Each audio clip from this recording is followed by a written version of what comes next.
Hello, I'm Kate Freeman, and this is the Daily Dollop.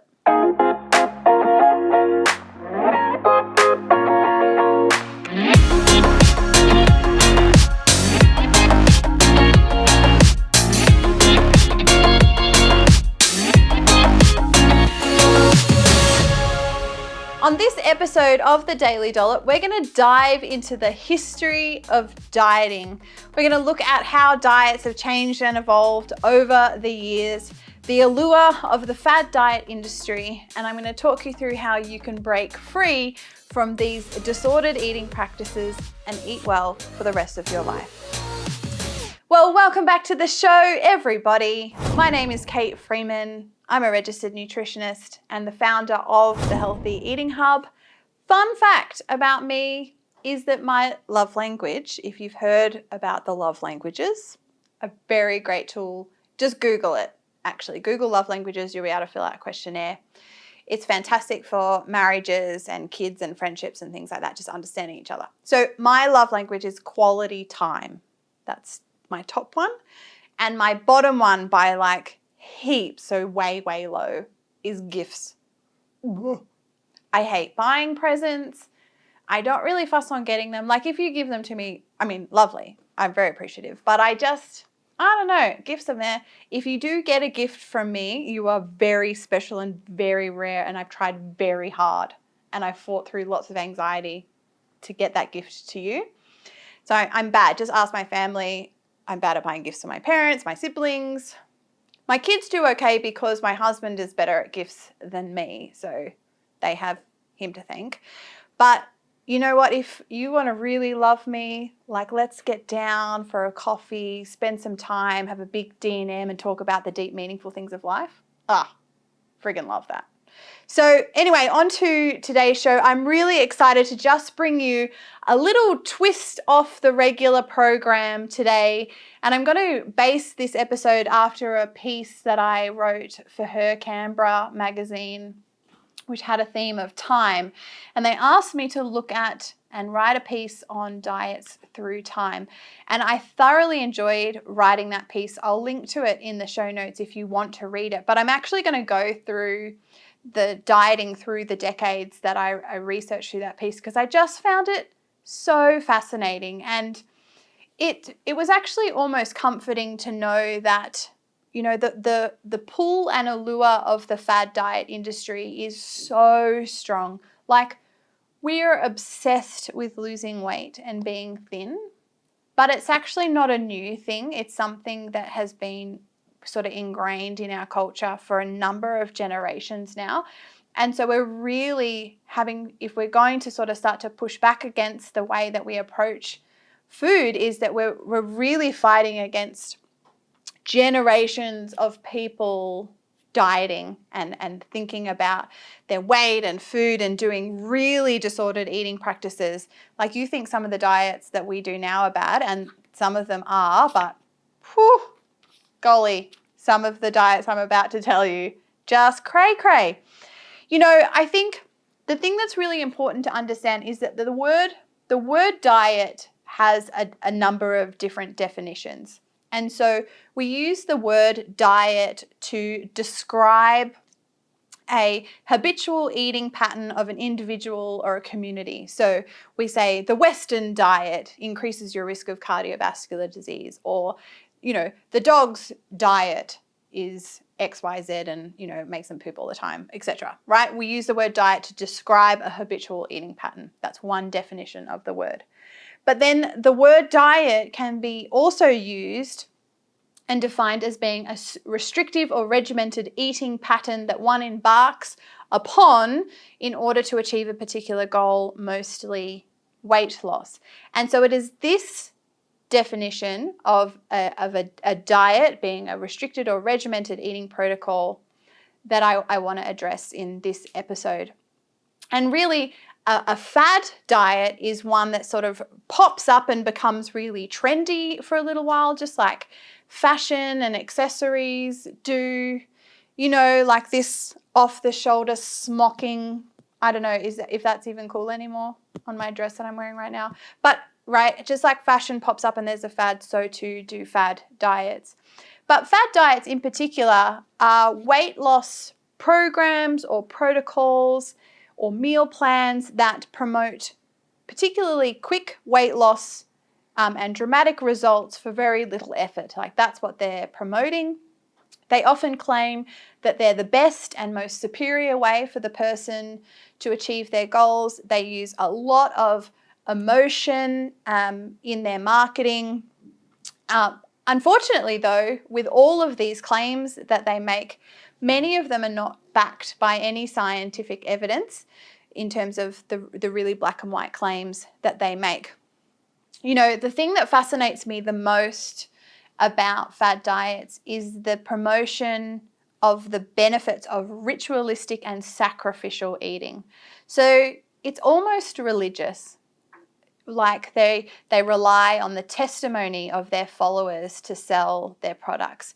There's this righteousness that's gained from being good, being clean, sticking to the diet, doing all the right things, and you should feel good about yourself. And of course, then if you break the rules, you feel bad and you need to make up for it. And it's quite religious actually in its undertone. And, you know, we've got also people that then flick between the religions, between the fad diets, never really committing to one, never really finding what's resonating or connecting with them. They can't stick to any of them. They feel crappy about it. But then you also have the people that become the righteous zealots of the fad diet, the ones that are super preachy on social media, and they start fights with qualified people, and they, you know, send death threats to perfectly capable nutritionists online, and they're just like sticking up for their diet. It's quite fascinating. You know, we worship the influencers, you know, the success stories, pop them on a pedestal. Anyway, I could talk for a little bit about relating fad dieting to religion. But, you know, there's no doubt that we're obsessed with being beautiful and that we're being thin, but that is not a new thing. In fact, we've been doing it since ancient of times. We know that the Greeks in particular manipulated their diets for both like bulking up, so they knew how to make their gladiators big and strong, and things like that. But it was around the late 1800s, early 1900s that fad dieting really solidified as being part of our Western culture. So let me take you on a little journey of diets through the decades. So in 1890, there was the water and vinegar diet. That sounds satisfying. Not a good diet to have. Of course, you lose weight if you just have water and vinegar. In 1920, that was the start of the grapefruit diet. So you had to eat a grapefruit for every meal. Again, very satisfying. Sounds incredible. Please note sarcasm. Get this one. In 1929 was the cigarette diet. No joke. The campaign by Lucky Cigarettes, Lucky Strike Company, called the Reach for a Lucky campaign, the tobacco company Lucky Strike promoted their cigarettes to women to reduce sweets consumption that made you fat, as nicotine suppresses appetite. Seriously, there was a campaign that was like, sweets make you fat, reach for a Lucky. Out of control. I just was like, what? 1950 arose the cabbage soup diet, and now that is actually something that still popped its little head up early on in my career, particularly in the baby boomer generation, because that was the 50s. You know, like if you loved cabbage, you lost weight because cabbage has an extremely low energy density. So you can't eat so much cabbage that you then are overeating. Like you fill up before you've consumed too much energy. So you just eat cabbage soup and that's all you eat. Otherwise, if you didn't like cabbage, you lost weight because you weren't eating anything. 1963, Weight Watchers was founded by a man. I don't know why that's relevant, but just thought you'd like to know that. And as such, I'm calling it and dubbing it the grandfather of the modern weight loss industry, because Weight Watchers is actually still around today. But he's an old grumpy man of a fad diet. 1970 was the Sleeping Beauty diet. This one cracks me up so much. It was based on sedation. So people took drugs to just like sleep most of the day so they couldn't eat.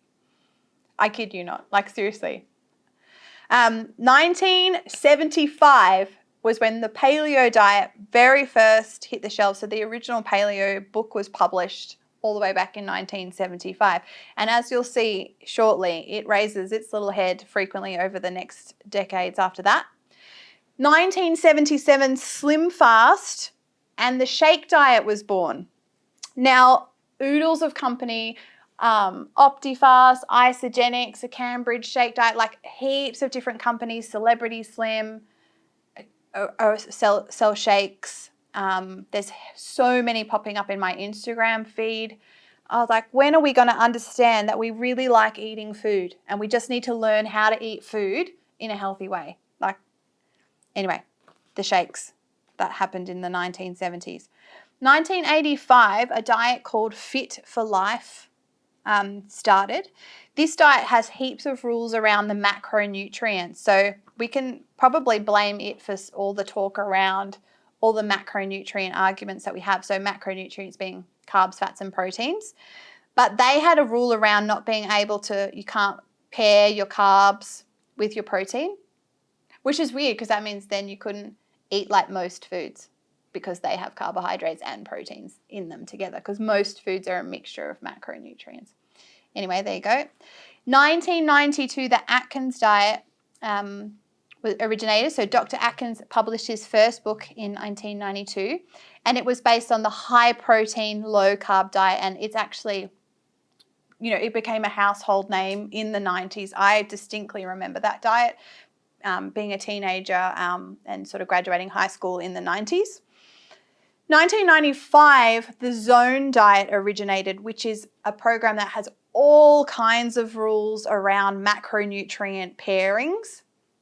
It was really popular within active, like athlete communities, along with the Paleo Diet.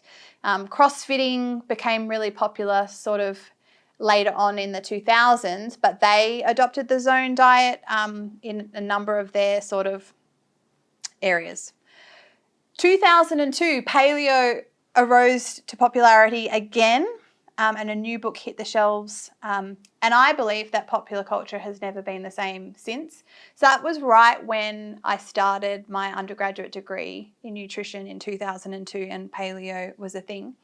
Now get this, I remember chatting to a person who wrote an ebook on the Paleo Diet to capitalize on this new trend, and online digital marketing was a thing, and selling ebooks online.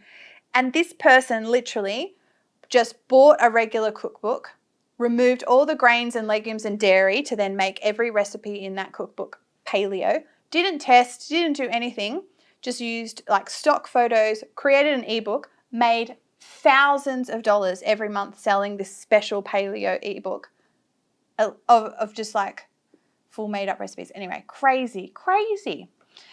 2010, Instagram started.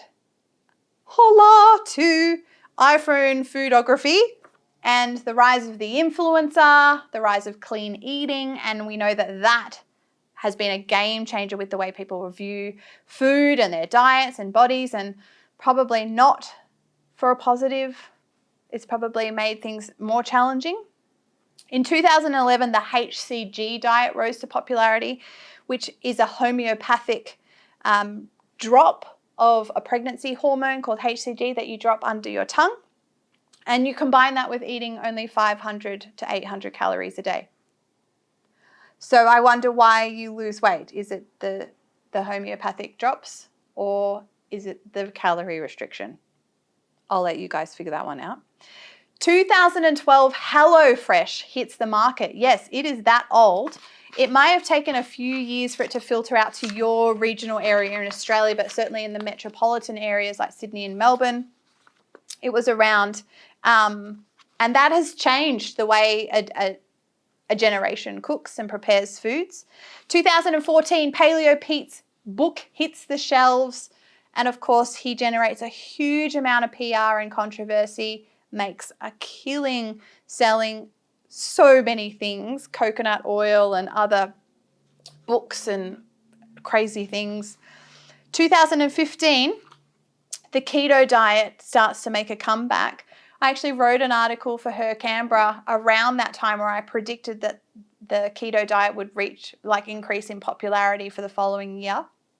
And I was so right about that, and I felt really good. It was just one of those moments where I was like, yeah, I said that. So your high-fat, really low-carb diet, and it's quite popular still, a few years later. But pimping it at the post for 2020 are plant-based diets.